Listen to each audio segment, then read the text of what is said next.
Welcome to the Newfangled Workshop podcast. Before we get into it, let's hear a little disclaimer.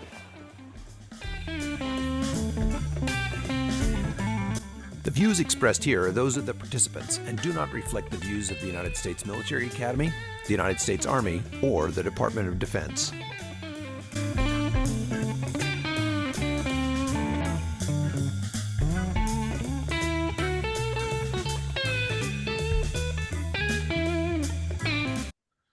Good evening, ladies and gentlemen, and welcome to the Newfangled Workshop, where Matthew almost never laughs, and we just have a very serious time here in the Christmas season.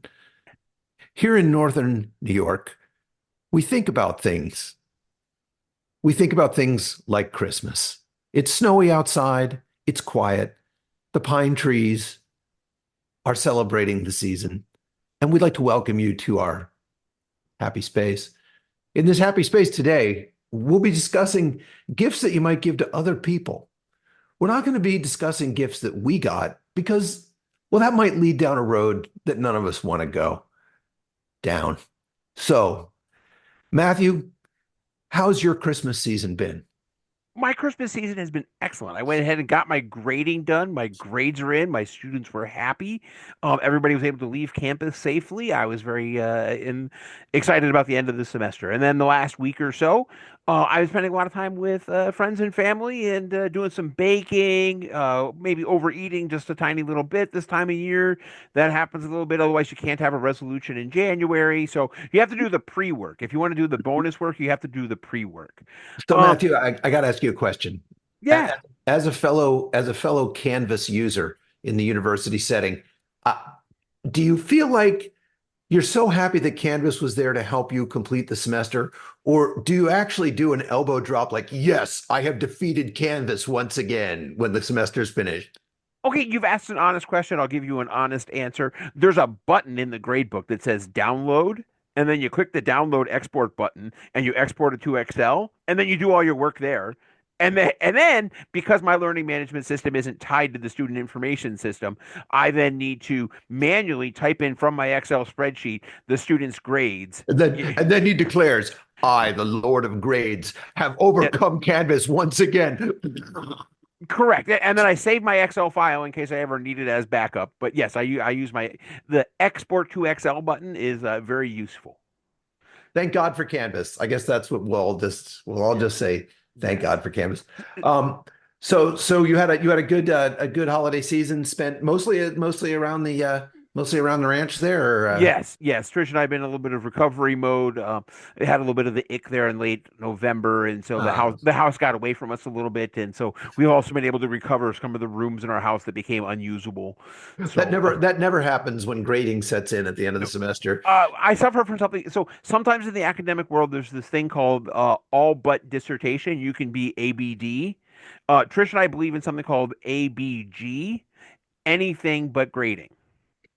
Right? Because I'll engage in any activity. I'll load the dishwasher, I'll do the dishes, I'll mop the floor. I will go out and with a toothbrush shovel the driveway. Anything but grading. Grading has a certain psychic weight. How Yes. about yourself, Stephen? You've been around the ranch for Christmas? The family went to Chicago to catch up with my son who moved out there recently. And also, it's a shaggy dog story, but our dog is getting very old, and the dog has traveled out to Illinois by car, and so the dog came up to Chicago to say hi to the family, all like that. So there's a shaggy dog story. I've got a question though. In the picture behind you, I don't know can you see the picture behind you, Led? Oh, sure. There's a lavender wire with a round spade connector that's not connected to anything. Yeah. Yeah. So is there a story? So if your electronics aren't currently working, it means that something's miswired, right? So if you have some extra wires just hanging around, it means there's an opportunity for it to work when it doesn't work. So once I've got it working, I make sure there's a few extra wires that could be connected in a different way so that if later it isn't working, I can connect it in a different way. So, if you don't have extra wires like that, there's no opportunity. Like, what do you do? If it's not working, you got no options because you don't have Yeah, any that's extra. next level. That's some next level Yeah, so I stuff leave. right So there. every time I do like a circuit board printout stuff, I put a couple extra wires in there. I thought this was like an unfinished basement. Like there's room for expansion. So if the device we're working with needs to expand a little bit, oh, we've already got the wiring in place. We just use that lavender wire to go to the expansion area. Yeah, I think actually, Stephen, that I've done a classic, since we're supposed to be talking about things that might actually help people in the shop.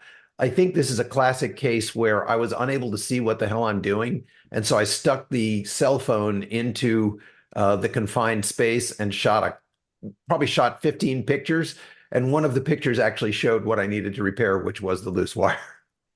Nice. And then you're able Nice. to reach in there with your hand after disconnecting. This is important. The mains, right? The deep cycle battery that feeds the whole damn thing. You reach in there with your hands and try to fish that one little wire. And so I know it sounds strange, but I'll actually be looking at the cell phone while I'm fishing around, Yeah. you know, Yeah, for what because you're feeling. Sure, sure. okay, I'm Yeah. feeling this, I'm feeling that. So Like the classic, like one of the ways you do that is you have a flat panel TV and it's mhm. up against the wall and there's like an inch of clearance. You could never get your head back there. Yeah. So you put the phone up there so you can find out where the power button is. That's right. Right? Every true mechanic has always been, honey, I shrunk the kids. Well, that sounds pretty useful. Right. I can put it back there and Nice. they can go Yeah, look for me. yeah. Now I can get my hand in and change that air conditioner Frangle hammer, like whatever. Yeah. Can I change topics on you real quick? Please. Do it, man. Ben's group, which is this research group out of Chicago, right? They're starting a new school. The grading made me think about it. And so out of there, in partnership with Arizona State, they're starting like a new world school, which is like a high school. And they're trying to change the dynamic of how school is taught. So you might want to keep an eye on that and see how it's going. It's a partnership with Khan Academy and a couple other leaders in that space. And Neat. it's really mastery based. It's not academic grade based. So they're going to see how it goes. That's You the know, Holy Grail.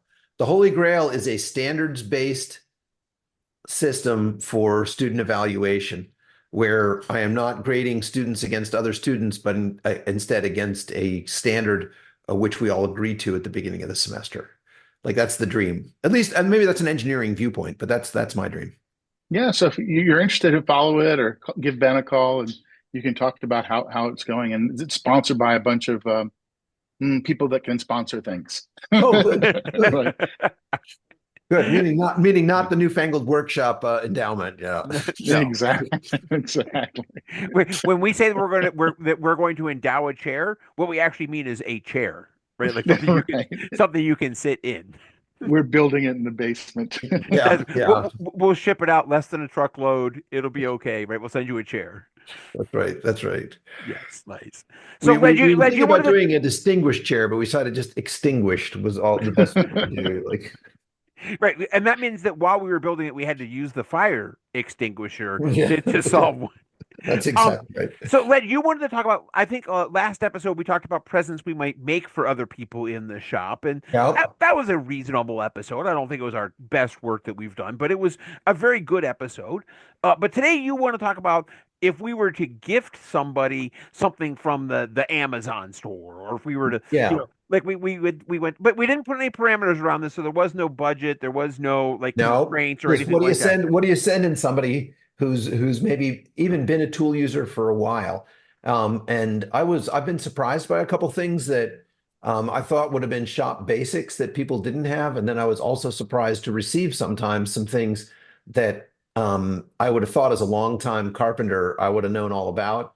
And they're like, oh, I've been using this for 20 years. Here you go. Here's what it is. Yep. It's like when you first learn how to actually use a framing square and how powerful that device actually is if the whole house is framed a particular way. I think I shared my shed in a few episodes ago. I shared the shed that I built out in my backyard. And when you make all the angles like complementary with the framing square when you design the thing, then the framing square allows you to very quickly cut every angle. And it looks really complex when it's up in the air, but really all the angles are right there on this framing square. So a framing square, if somebody doesn't have a framing square or or a triangle, like one of those plastic triangle squares, I think that's a great thing, and especially those plastic ones because they can really take it. I think they're nylon or something. But I'm going to share my screen and show what I think is one of the top things here. And I sent Matthew, I sent you one of these as a thank you for showing me around your fabulous makerspace up at St. Mary's there. And Anyway, so this is a T angled, that's a T angled ratchet. If you pull on this thing right here, if you pull on this thing right here, this thing extends so it can be short or long. So you got an extender on there. And actually that extender pops out of that tool and you can then snap it into your driver. It's a driver bit. Yeah. So you've got more. So all these pieces actually work inside of your impact driver. I usually buy the smallest, most powerful impact driver. It's one of the impact drivers is one of the things I tend to spend money on. Like, for me, going out and dropping another $70 on a new impact driver, if it's, 6 ounces lighter and, 3 foot-pounds, heavier duty or whatever is worth it. Because when you're swinging one of those things, you're swinging it all day and anyway, I love impact drivers. And this is like the mini impact driver. So this rides in my bag. I don't use a toolbox. I use a tool bag. And then I try to fit out for each job, throw it in the back of the truck or do whatever. Um, and this is always, always in the bag. It's one of the tools that never leaves the bag. And I think I sent you one, Matthew, as a gift. You, This is you, a great gift, under $20. And most people who receive one, even if you've already got one, they're like, oh, I'm glad to have another one. yeah, this is a very useful thing up at the makerspace on at least a weekly, if not daily basis, but at least once a week. One of the interns is assigned to go find the red toolbox that has the T-handle driver thingy in it, right? And then the intern has to go over to the workspace and figure out wherever I abandoned it last time, right? Because it's Because with you, because it's because always with you. it is a very, very useful tool. The one thing I will say is I've had to swap in a couple of bits, right? So losing one of the bits is a common thing in a shared space, and so going to another, right? Pirating from another kit in the space and throwing it into this box is also been a technique. But this is a very useful tool. When Ed was out a couple years ago, he was like, "Hey, where's your T handle thing?" And I'm like, "Yeah, you're crazy. Like I don't know. Like I have screwdrivers, I have a drill. Like what are you talking about?" And it turns out that this is actually an exceptionally useful tool. I've now bought two more of these for my home shop. That I leave laying around, and Led's advice of have an inside toolkit, so I'm not always running out to the shop. So I have an inside toolkit now and a shop toolkit because It's a good idea. around the house even it's super useful. Now in Steven's situation, he's just running out to the garage. He's right there. I have to go outside -40 and there's snow and there's animals and Yeah, and he's got to drive the Huskies, and there's, yeah, yeah, yeah, and he's yeah. got to get the fur on and all that. Yeah, Yeah, yeah. So, but in Steven's case, maybe one would be a reason. But Steven, if you don't have one of these, this is the way to go. Yeah. So Matt, how you rebuilding your garage or something or your shop? What do you got? Yes. So we're finally going to future episode. episode No, alert. no. I'll just tease it a little bit. We're finally going to finish the space so I can be out there in the winter. Currently, I have like an 8-month shop, and we're going to turn it into a 12-month shop, and I'm very excited about that. So stay. That's exciting and cool. Uh, Congratulations. Yeah. it's gonna be a huge when it's done. It's gonna be huge. So, future episode, Led's 100% right. I purged literally 5 dumpsters full of right little 2-yard dumpsters, right, like little restaurant Mhm. dumpsters. But I purged 5 loads of that, in order to get ready for the project, and I Got to be and done.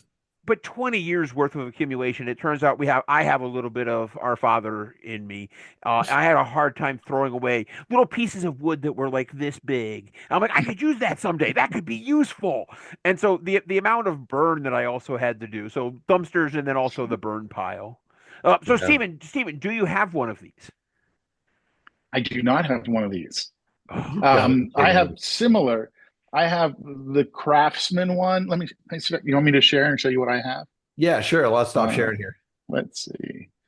I can't share what. Let's see if I can find it real quick. Oh, you're seeing my my Google. Oh Let's see. no. Craftsman. T. Oh, let's see if brings it up. Not right up. Huh. What It was right there at the top. This is the one I have. So, Oh. let's see if I can bring it here. It is on Amazon. You see my Amazon. Oh no. But it's roughly 12 inches long, and it's a speed, 3/8 inch drive Oh system, yeah. and it uses all my bits. So it's real similar, and you can actually get a lot of torque if you go instead of the long base of the T, you use one of It's the too arms of the big. T. It's too Yeah, big. it's too big, too Too, big. too big. All right. So that's so I know. that's so that's Led's go-to gift for even if somebody who's a seasoned tool person, useful gift. Yeah, yeah, yeah. Yeah. Good. And Led, how many would you say you have bought over the years? Like the only reason actually I'm unhappy with Steven showing the longer version is now I have to have one. So I got the sense that like maybe you could push on that one and like it spun. Maybe anyway, yes, it's great. Oh, Yeah, like the pogo stick ones, like Yeah, you yeah, know. yeah. And yeah. and the pushing down Oh, causes it to spin. that's old school. That's Yeah. old school, right? It's Old not quite school. bitten mortise or mortise, right? There's a word for the No, we one. had those for server racks. When we did equipment racks and electronics, Yep, guys had the screwdriver that you could put forward and reverse, and about a foot long, and you it had a spiral type cut on it to spin the bit. Yeah, Yeah. that's awesome. Awesome. yeah. All right, Steven, do you want to go next, or do you need just a little more time to pull stuff up, and you want me to go? Well, so mine's a little less off the beaten track. It's not something I can share a picture of exactly, but Oh, my favorite gift, and I didn't Tell know me it was more. specific to Christmas, was just giving knowledge, right? So, like the old adage, catch a man a fish, feed him once, but teach him to fish, all like that. So, a lot of what I like to do is, um,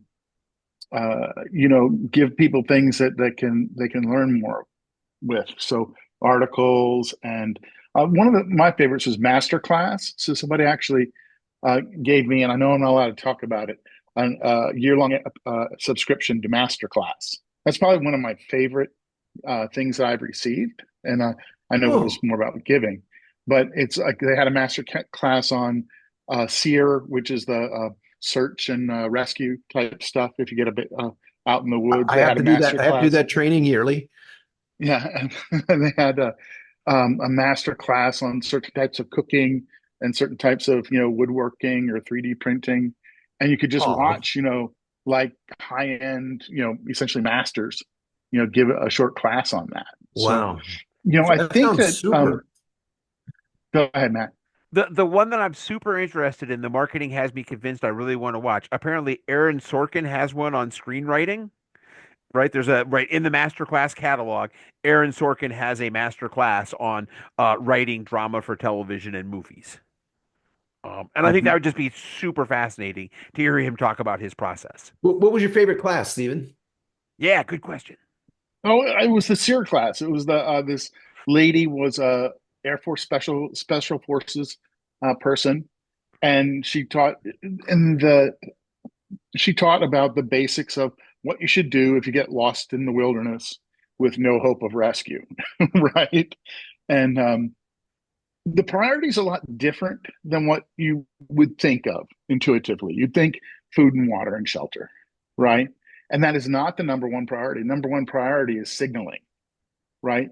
You want to establish signals so people can find you, right?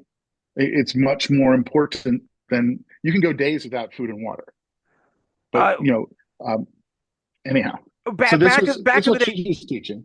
Yeah. 30 years ago now, I had some brothers take me up into the wilderness, and Oh, look, that's a different story. There was a time when that story was not told on this, and that's right now. no, no, but the two safety things I was told I had to bring with me was a whistle so I could signal Yep. and a compass so I could walk in a consistent direction where I had to become right. So I was told I had to bring a whistle and I had to bring a compass and they had to be wearable around my neck. Yep. And above 10,000 feet, that's my rule. Still is. I'm just saying that was Yeah. the thing. And then I fell in the water. And I fell in the water and I got wet and it was very sad. Well, sad for you. Yeah, yeah. But you Perhaps remember that. It's the worst trips that you always remember. right? Right? No, There's this let's not call it a bad trip. Let's call it a memorable trip. no, there was a Yeah, little that's We no, all perfect. remember it.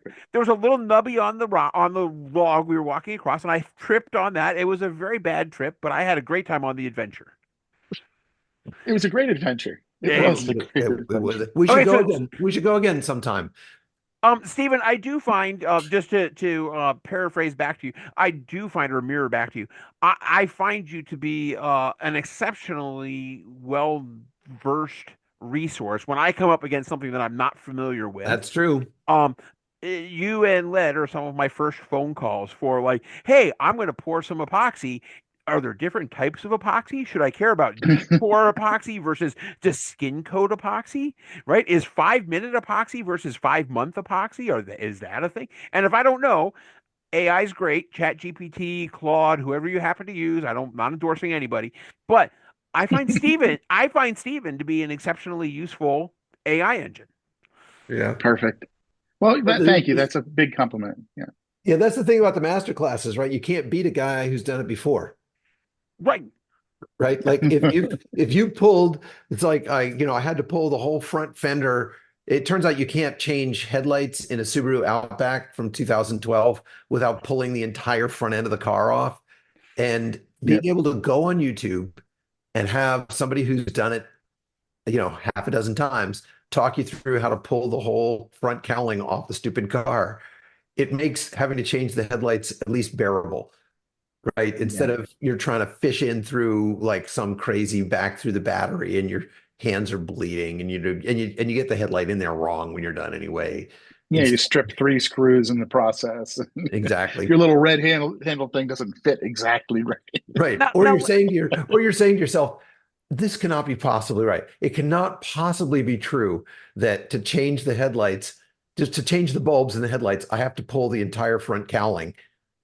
But now, So now, this is you go on an YouTube, interesting it's comment. true.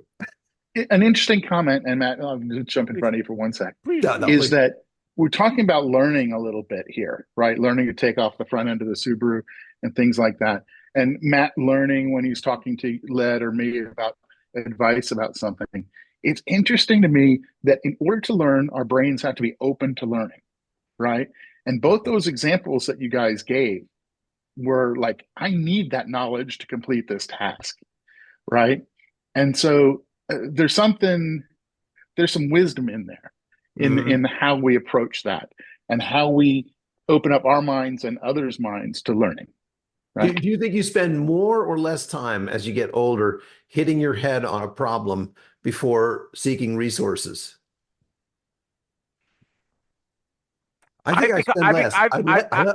I think I use less now. Mm, I've mm. become faster at reaching out to my resources. I won't spend a week beating my head against a problem if I think that Led's got like, should I paint the inside of my garage? I'll ask somebody who's painted 10 garages and ask them what they think.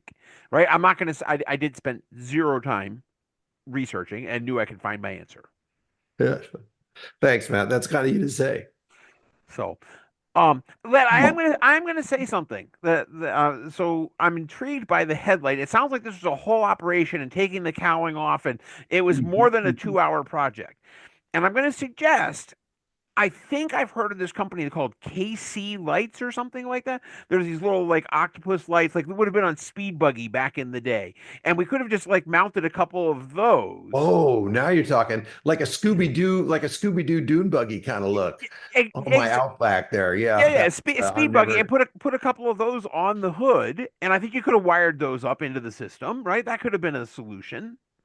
I think we're learning why Matthew sticks to furniture, not automotive work. I think I that's what. Well, do I drive? Uh, All right, you know hey, that I love your concept, your design concept. I think it looks super cool, but I definitely don't want to take it through the car wash.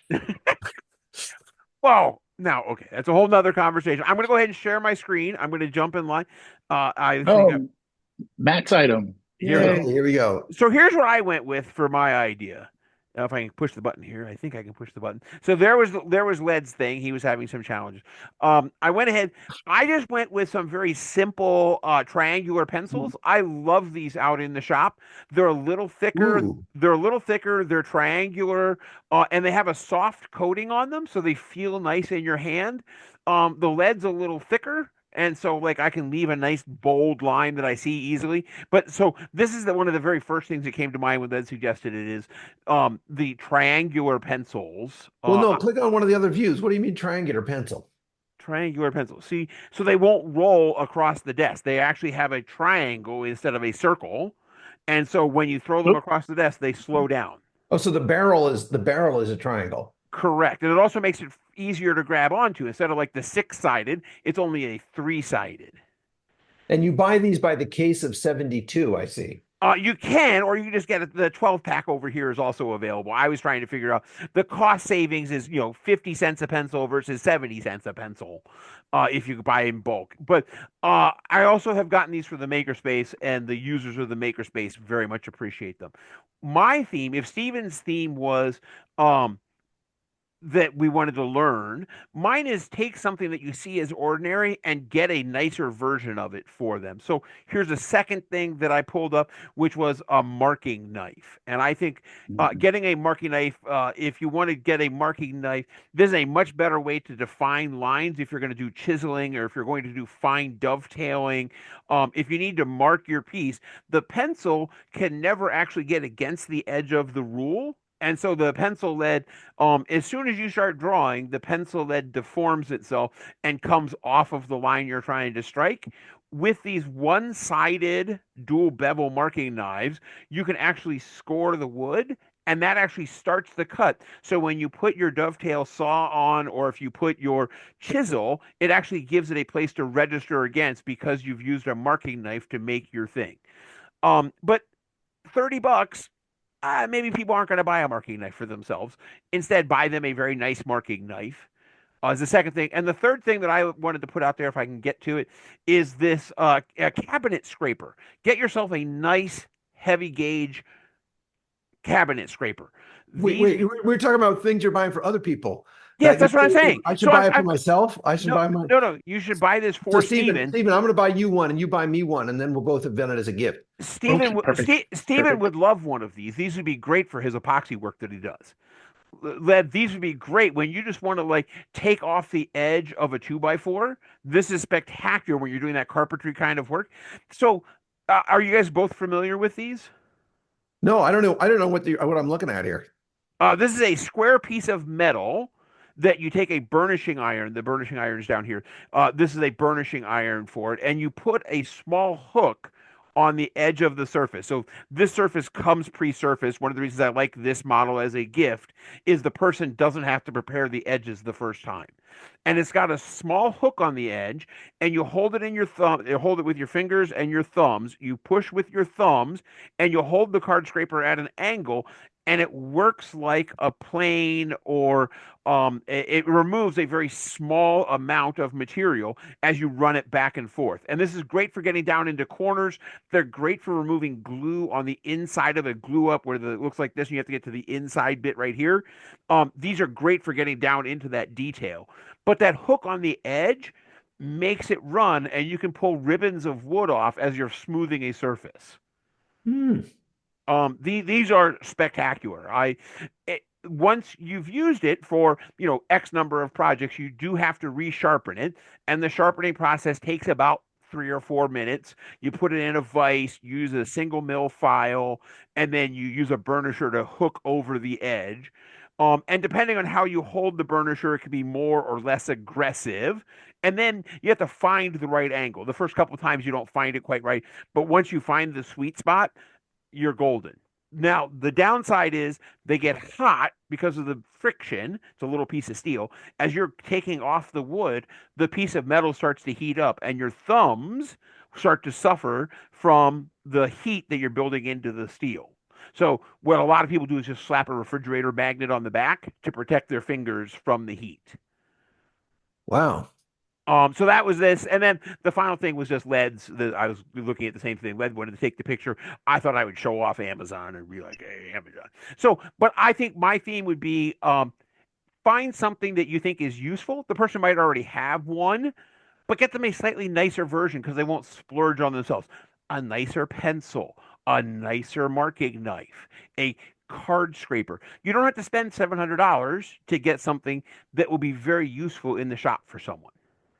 Yeah, I've quit trying to save money on paintbrushes, for instance, because like I don't know, it's like the pencil, right? Like if the thing that you're picking up 50 times to do the piece of work, once you're picking up something more than like a dozen times in an hour, you should spend a couple bucks and get the right one. Like you really should. My uh, my next thing I want to discover, speaking of gifts, if any of Well, you guys I was keep going to putting up ask this Matt. white thing and it makes me look like Casper the Friendly Ghost. So because my whole screen is going white right now. But no, no, Steven's showing something. oh, okay, go, Steven. So Matt, you were showing your fancy pencil. I thought I'd show the fancy pencils I was not aware of until recently. Have you ever seen a carpenter's pencil? Yes, these are the mechanical pencil guys, right? Yeah, usually they have like a longer steel nib Yep. on them. Yeah, and they also come in. There's marker versions of them too that are felt tip markers as well. But that I just thought, if you're showing off new tech for pencils, I'd show off some new tech for pencils there too. Some of the guys at the shop love those carpenter pencils. So Yeah. mentioning Steven, and he likes to teach people stuff and to have people learn.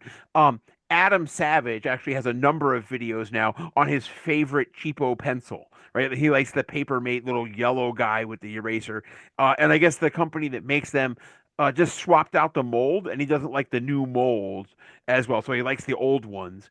So Adam Savage tested, oh, the best. Right, like your head will just amazing content. Yeah, 100%. I watched that a good bit, and Now hold the on, what's stuff this on content measurement. again? Now help me out again. Adam Savage.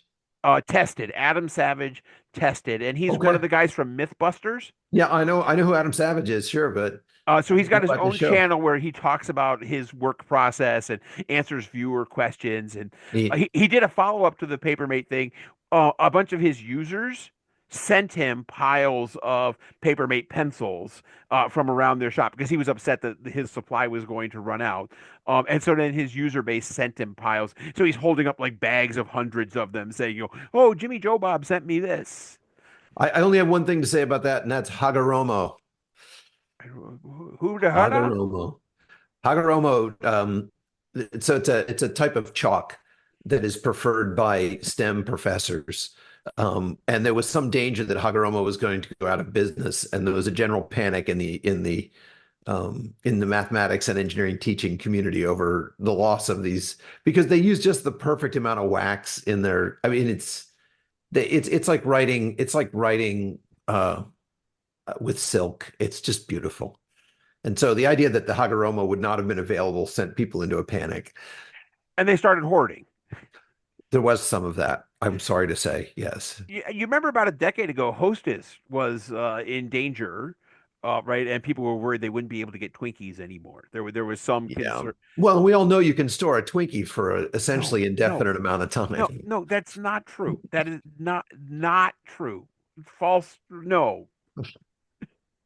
Stephen, so I've told you about I geek out about my triangular pencil. You're loving the new Carpenter's pencil with the long extended. You can stay right up against the edge, and you love it. Well, actually, so I was just sharing that. I like the felt tip markers. So instead of a Sharpie, I have one that's uh, called a long nib permanent marker. I have them in black and white in case I'm marking on a dark surface or a bright surface, right? And what I found with this Sharpie is sometimes when I'm working with the ruler, you reminded me because you just can't get the Sharpie at the right angle to make the mark with the ruler. Or maybe I'm working with a carpenter square or something like that. And it's just it makes me mad Yeah. that Yep. I can't make the mark where I want to make it. So one of the problems I found with the Sharpies is I'm hard on the nib. right? Like as I draw it across the wood, Hmm. and if the Hmm. grain is rough or I'm working on rough stock to mark out very roughly what I want to do, I'm very hard on the marker. Does your long nib guy have the same problem? Less, but still does. I mean, yeah, if you, yeah, they're all subject to that. Okay. Yeah, felt tips. Yeah. Yeah. For me, it's that I put them down, right? Is like I make a mark and I'm working at a workbench and I put the stupid thing down and then I go up a ladder onto a roof or up into a truss and I reach for my tool belt and I'm looking at the marker and it's down on the bench, Yeah. below, Yeah. But you got to which climb is back down the ladder. which is You distressing. got to unhook the harness. Yeah. That's why you got like the ear. You can put the pencil in your ear. Yeah. Yeah. I really should. I really should. My perpetual problem since my first day swinging a hammer is putting the hammer down to like grab something with two hands and then doing the adjustment or whatever and then walking away. And now where's my hammer? And it's not swinging at my side like it's supposed to be. And you try to get those disciplines right. I mean, because when you're talking about marking, you're talking about a discipline. Like this is something, this is a Zen thing that you're doing 100 times. And the tool does matter and how it feels in your hand does matter. And it's part of your satisfaction in getting to the end of the day and being like, yep, that went right. So I love the idea of a marker that you really, that every time you pick it up, you like picking it up. Okay, so you make me talk about something that I've been struggling with up at school a little bit. I've spent at this point now 20 years in my garage, and I'm the only person who works in my garage, right? Like there, right? And so if I'm looking for something, it's my fault, right? Like I'm the one who put it somewhere silly. It's right, it's completely on me. And so sometimes I might own more than one tape measure because it might be lost for a week or two. And so it's good to have a backup, right? I might actually have like 10 or 15 of them in the shop. Um, Up at school, I'm in a shared space. And so like I know that I left the thing there last week. That does not mean it's going to be there when I come back. And so Led, you talked about being on the job site and leaving your hammer. One of the problems is your hammer sometimes, or your nice drill driver, or your It's not yours. whatever, it can grow some legs, right? And it might somebody else will just pick it up and grab it and be like, "Oh, I'm going to go you," It's right? not your hammer. Right. So the whole thing It's the is tragedy of the commons hammer. Well, they mean to put it back. When they pick it up, they mean to put it back. they do. Nobody's stealing it from you. They just, this is That's very right. useful. And, oh, and look, the carpenter just left me this beautiful thing here that, I can just use this and wedge it in. It'll be fine. Um, So my question is, working around common shared spaces, do you have that same issue of like I leave my pencil and now suddenly magically I don't have a pencil anymore? I have some thoughts. I have a lot of thoughts on P this. Yeah, Please. you're the big makerspace there, Stephen. Um, so in software, they call it cattle, not pets, right? And Huh. so when you're in your garage, this is your pet project. These are all you know the name of every tool. You're going to keep that tool Huh. forever, right? Yep. Yep. When you move to the makerspace, it's a cattle environment. You're moving 10 tools through. You don't want to name any of them because it's not going to be there tomorrow, Right. right? Yep. And so it's like one of the things, what was um, something that people don't like when I say it is, we run low on screwdrivers, common or a Phillips screwdriver, the standard one everybody uses. We start with 10 at the beginning of January. By the end of February, we've got two, right? And not malicious or anything. It's just Yep. we have two, right? And everybody gets mad. They're like, we only have two screwdrivers. Anger, right? And I'm Oh, like, and also not just anger, blame. There has to be yeah, blame and also. blame, and they were my screwdrivers. Yeah, Somebody let me moved tell my you what happened cheese, on January and 8th. those people don't know how to put the screwdrivers away. Right. And you're talking about screwdrivers on like March 3rd, and someone wants to tell you about exactly what happened on January 8th. And you're like, dude, And January so 8th was a long time ago. I tell the guys like it's consumable. We're running a different type operation than your garage, and all of a sudden that Phillips screwdriver, we have to buy five of them every year. Okay, That's what it's going to and take. Yeah. it'll be okay. Yep. Yep. And a So lot of companies on big construction sites, like let's say you've got a construction site where you got the plumbing, where you got maybe you got three trades working at the same time. You got plumbing, you got the tin knockers, putting in all the HVAC, and you got electrical guys. Um, each one has their own special tool sets, whether it's for bending conduit or sweating Tin pipes, or snips, or, yeah, or yeah. right, or putting in some kind of a shark bite connector, whatever it is. And those are not going to go walkabout.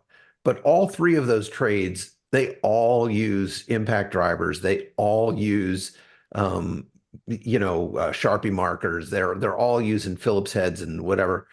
And so there is a sort of long tradition of spray painting all your stuff, right? Like as soon as you buy it, the first thing you do is hit it with this nasty, like bright orange or bright purple, or you get some sort of weird color that's your Pink. color, and you Pink is just, everybody's favorite. yeah, you just spray all your stuff with this because the stuff that's in your people like the stuff that's in their pets. They don't like their pets to have gross spray paint all over them.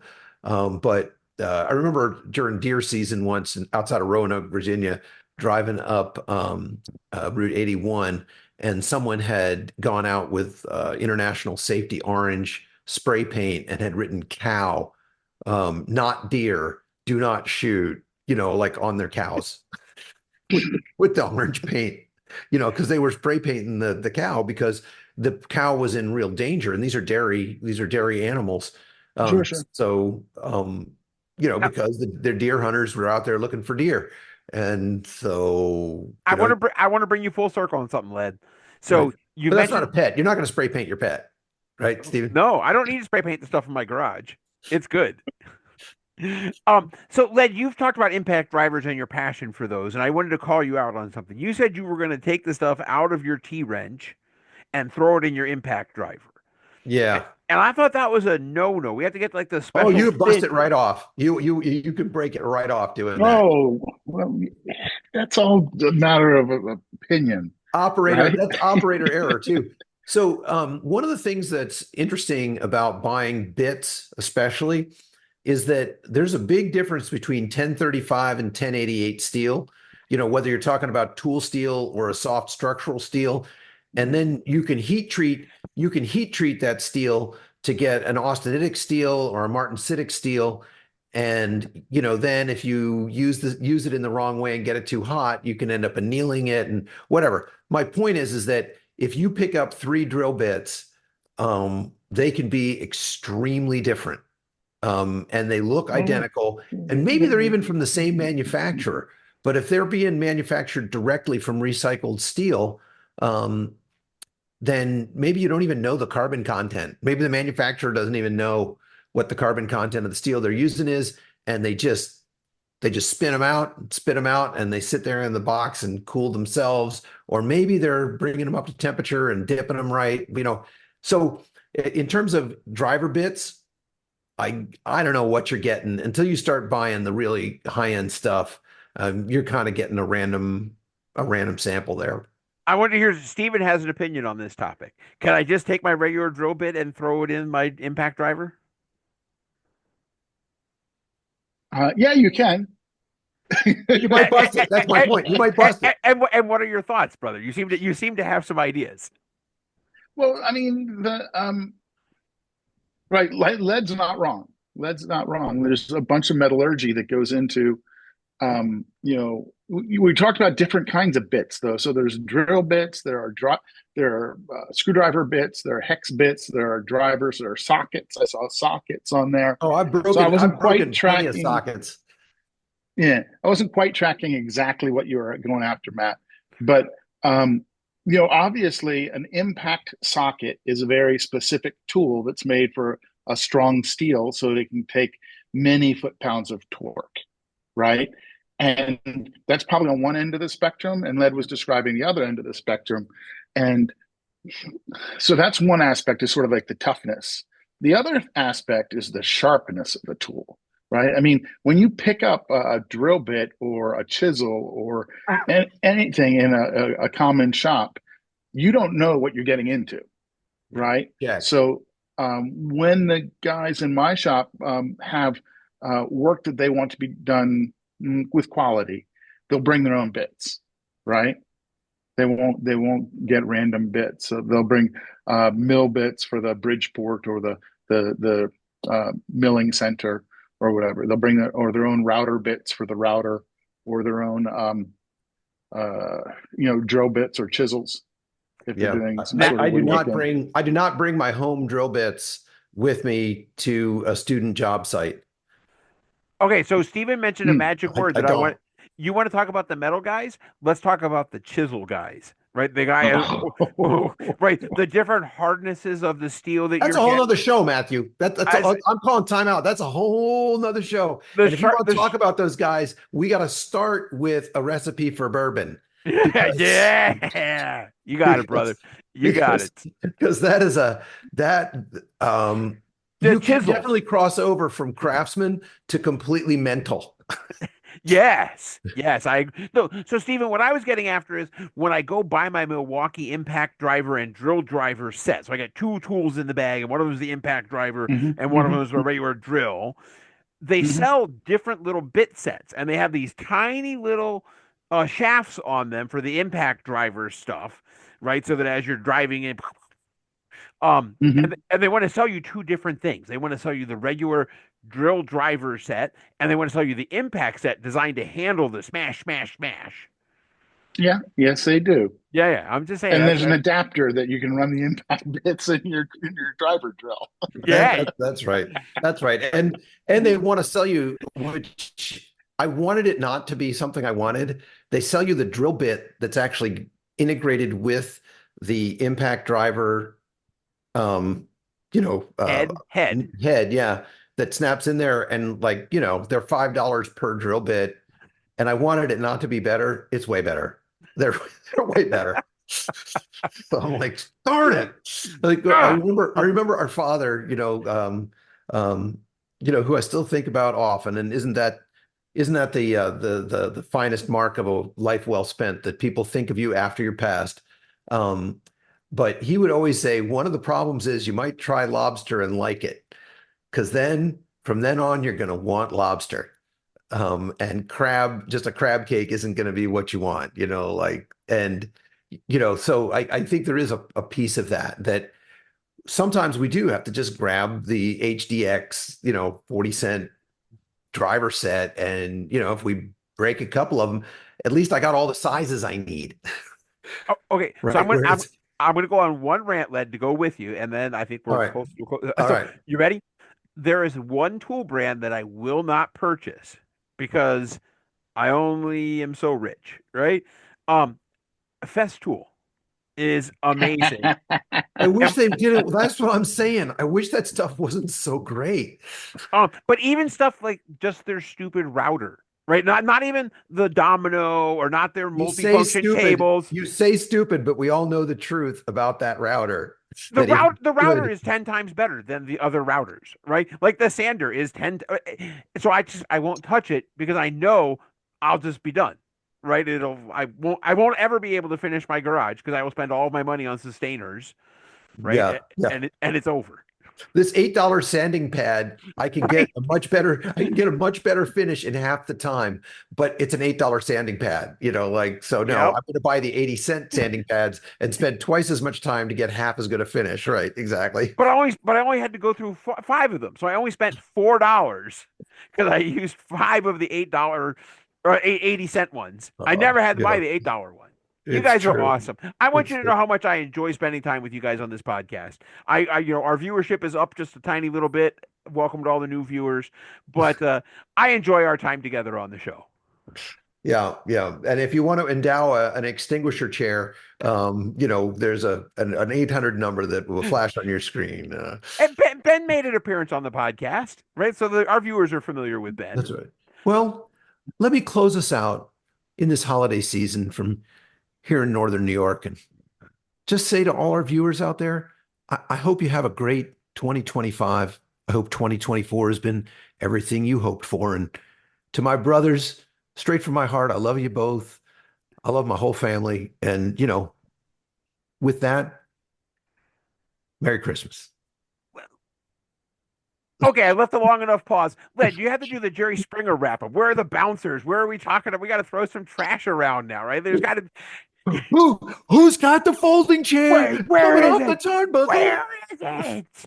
If you didn't notice, by the way, Netflix is And going to start. ladies and gentlemen, now entering the ring, Matthew Plus. Oh, he's up on the turnbuckle and bang, the folding Net, chair. Netflix is going to Security. Netflix is going to start airing Monday Night Raw or something, whatever it is. They're going to take over the wrestling stuff for Oh my one God. week. No, I think actually that's the Trump cabinet has that plan. They're it's gonna be Anyway, Monday no, night with the no, Trump cabinet. no, Yeah. we agreed no politics. No, No. we're not recording. We're not recording for this anymore. Yeah, okay. Steven, just stop the recording.